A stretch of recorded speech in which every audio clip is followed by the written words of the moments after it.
Au milieu des vagues de chaleur, certains députés et sénateurs écologistes se sont inquiétés d'un bilan pouvant dépasser les 10 000 morts.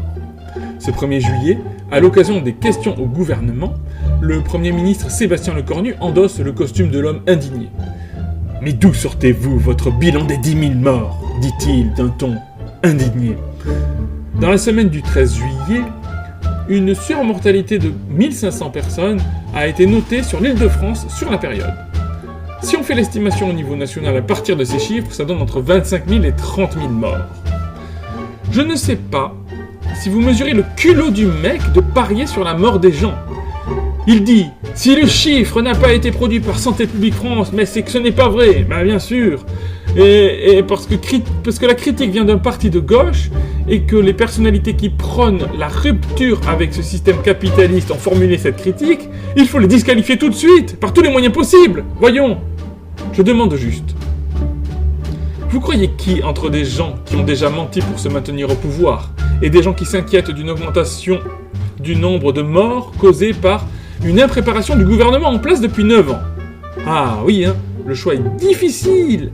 Qui croire sincèrement entre des gens qui font diminuer le nombre de lits dans les hôpitaux français, font diminuer le nombre de maternités, augmentent le taux de mortalité infantile, réautorisent l'utilisation de pesticides responsables de cancer chez les agriculteurs et la population générale?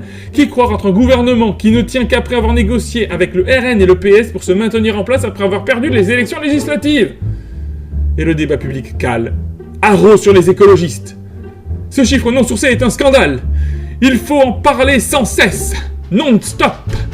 Vous imaginez les animaux dans le camion en route vers l'abattoir et ils débattent du trajet à suivre. Par là, la route est mieux. Ouais, elle est mieux. Alors, à la fin, on sera tous à l'abattoir. Ouais. Les animaux devraient s'échapper, stopper le véhicule, abattre le conducteur, sauver leur vie, mener une révolution. Non, c'est une diversion. On ne parle jamais des vrais problèmes. On va jouer à un jeu.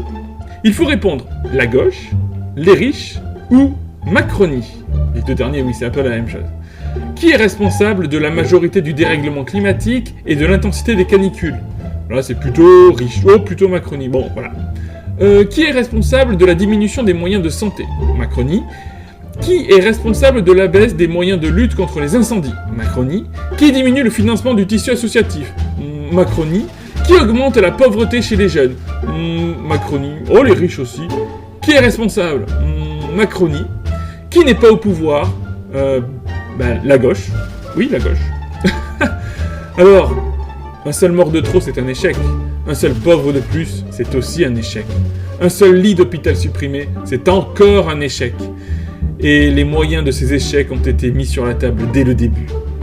C'est avec lâcheté et détermination que tous ces gens ont exercé les responsabilités pour nous mettre dans une situation impossible.